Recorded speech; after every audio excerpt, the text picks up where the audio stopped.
Bom dia, meus amados, a minha saudação a você, meu irmão, minha irmã, em nome de Jesus. Hoje, 5 de março de 2024, quarta-feira. Amém? Vamos aqui meditar na palavra do Senhor. Trazer aqui uma palavra de fé, de fortalecimento para você. Amém? Mateus capítulo 26, versículo 41.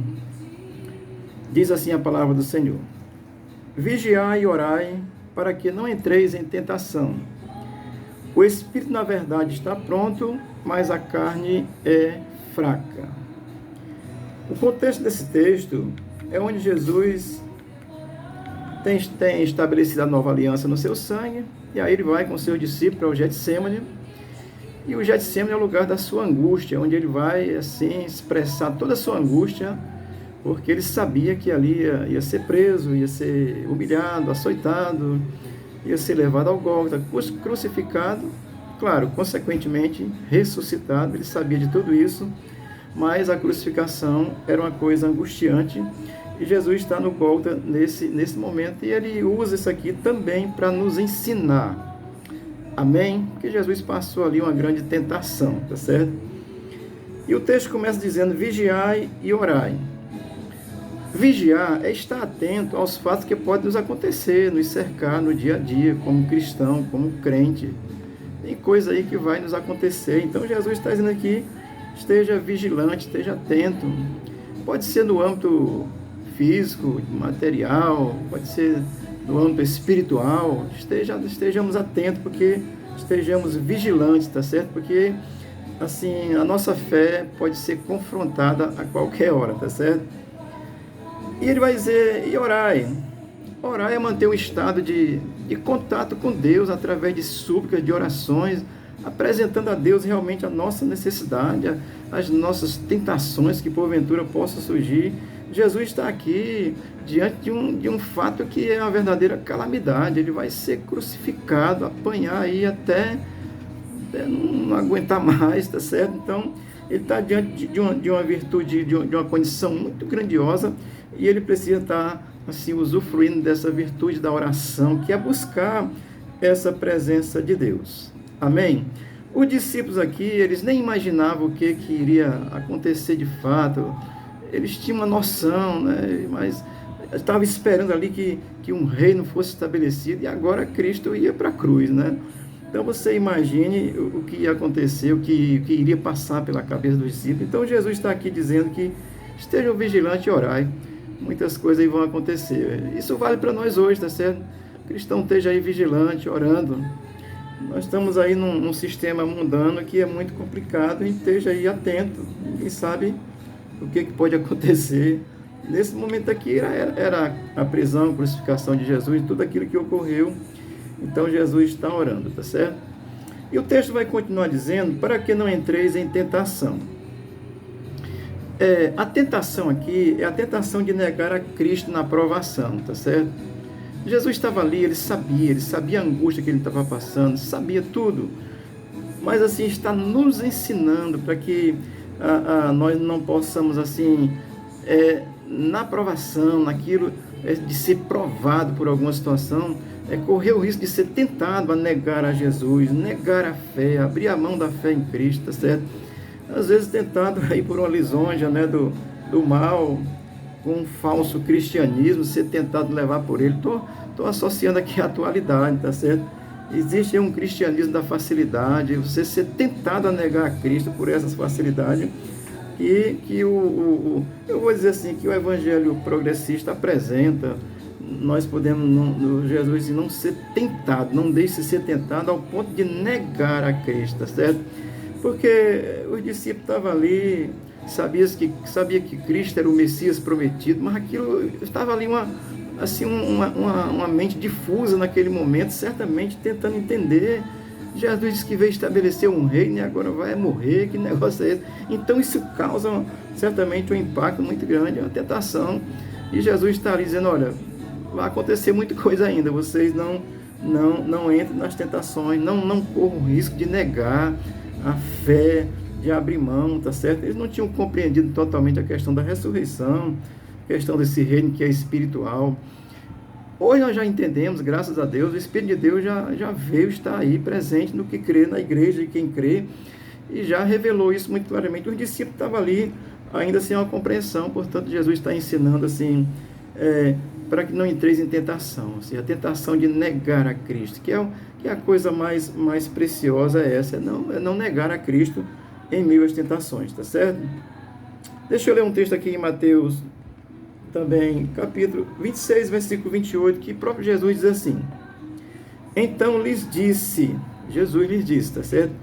A minha alma está profundamente triste até a morte. Ficai aqui e vigiai comigo. Então Jesus demonstra, olha, tem coisa difícil, tem coisa que a alma vai se abater, tem coisa que a alma vai entristecer. Eu vou dizer até assim, seria aqui um momento de depressão de Jesus, né? Ele estava angustiado até a morte, estava triste, a sua alma estava triste, porque ele sabia o que queria enfrentar. Então ele está nos ensinando isso também, como discípulo de Jesus, podemos enfrentar coisas angustiantes, tá certo? Afinal, ele disse que no mundo nós teríamos aflições, tá certo? Mas o texto vai continuar dizendo, o Espírito na verdade está pronto. Ora, o Espírito que está em Cristo é o Espírito de Deus, é o Espírito Santo de Deus. Ele é 100% homem e 100% Deus. Então, o Espírito de Deus que está nele está pronto. Tá? É o Espírito Santo verdadeiro, está ali, está pronto. Não tem nenhuma dúvida da missão que ele tem que fazer, tem que passar por isso. Então, o Espírito está pronto para essa realidade, para essa tentação, para esse momento angustiante. Tá certo? Então, o Espírito está pronto. Eu vou afirmar com isso que assim também com o crente que é nascido de novo, que tem a fé, porque é nascido do Espírito. João, lá no capítulo 3, vai explicar o que é o novo nascimento, é nascer pela fé em Cristo, tá certo? Esse cristão tem o Espírito Santo, está no crente, então esse cristão, por essa fé, ele também vai estar preparado para enfrentar as adversidades, é isso que Jesus está nos ensinando. Amém? Isso é uma verdade que precisa estar cravada no coração de quem crê. Mas Jesus vai terminar dizendo assim, mas a carne é fraca. Ou seja, a nossa natureza humana, a nossa natureza carnal, os nossos desejos, a nossa vontade, assim, aquilo que se tem de pensamento, de desejo, de quando vê a dificuldade, quer desistir, quer sair, fica apavorado, entra em angústia, entra em depressão. Eu já passei por isso e Deus me restaurou, glória a Deus. Mas isso é fato, a carne é fraca. A nossa vontade carnal, aquilo que está em nós é fraco. Tem gente aí que pensa que é tão forte, né? Com a arma na mão, né, também. Aí pensa que é forte, né? Mas é fraco, a carne é fraca, vai entrar em tentação. E isso demonstra também a natureza carnal de Jesus naquele momento. Ele está dizendo, olha, a minha natureza carnal é fraca. Ou seja, a natureza carnal de vocês é fraca. O homem, naturalmente, o homem natural, ele é fraco. Mas ele também está dizendo que o homem espiritual é forte. Ou seja, aquele que está na dependência do Espírito Santo de Deus é forte, porque o Espírito está pronto. O Espírito é verdadeiro e é forte. Amém? Essa reflexão aqui, muito breve para nós, amado, que Deus assim possa nos abençoar. Eu vou ler aqui só também Mateus, no mesmo texto, 26, o versículo 39. Eu vou ler só a parte B, tá certo? Porque a parte final do versículo 39 de Mateus 26, Jesus vai dizer assim, todavia, não seja como eu quero, e sim como tu queres. Amém? A nossa natureza carnal é tendenciosa a nos conduzir, a enfraquecermos, a querermos desistir da fé, de estarmos firmes nessa verdade. A nossa natureza carnal é tendenciosa a isso. E é exatamente onde o inimigo da nossa alma vai nos tentar.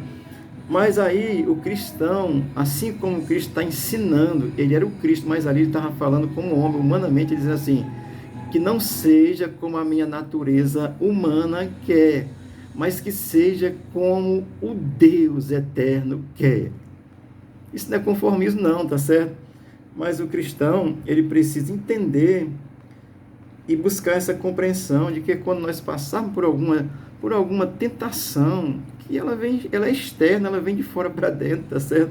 E ali é na nossa natureza humana, na nossa natureza carnal.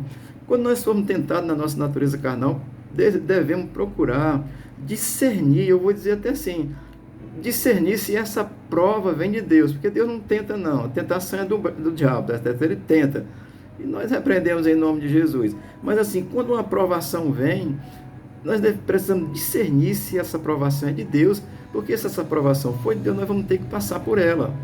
Jesus, a prova que Jesus estava passando aqui, ela era de Deus, vinha de Deus, Jesus tinha que passar pela cruz. Então tem provas que nós temos que passar por ela. Então nós temos que discernir se essa prova vem de Deus, tá certo? Vou citar Jó. Jó entendeu que a provação que ele estava passando vinha de Deus. Então ele passou, foi resiliente, manteve-se firme, não abandonou a sua fé, a sua perseverança em Deus e saiu vitorioso. Amém? Essa breve reflexão aqui para nós. Jesus nos ensina coisas grandiosas. Jesus sabia que a partir daqui aí ele vai seguir, foi preso, passou por todo aquele sofrimento. Ele sabia de tudo isso. E ele está nos ensinando que na nossa natureza carnal nós vamos ser confrontados, vamos ser tentados, mas precisamos resistir isso na dependência de Deus, pela fé no Deus que nos dá o espírito de verdade, de força, de poder, de coragem, de autoridade. Amém? Deus não deu um espírito de covardia ao crente, não. Deu um espírito de poder, de autoridade. Dependa dele. Creia e tenha a convicção dessa verdade. E a aprovação, a gente passa por ela cantando louvor. Amém? Deus te abençoe e te guarde em nome de Jesus.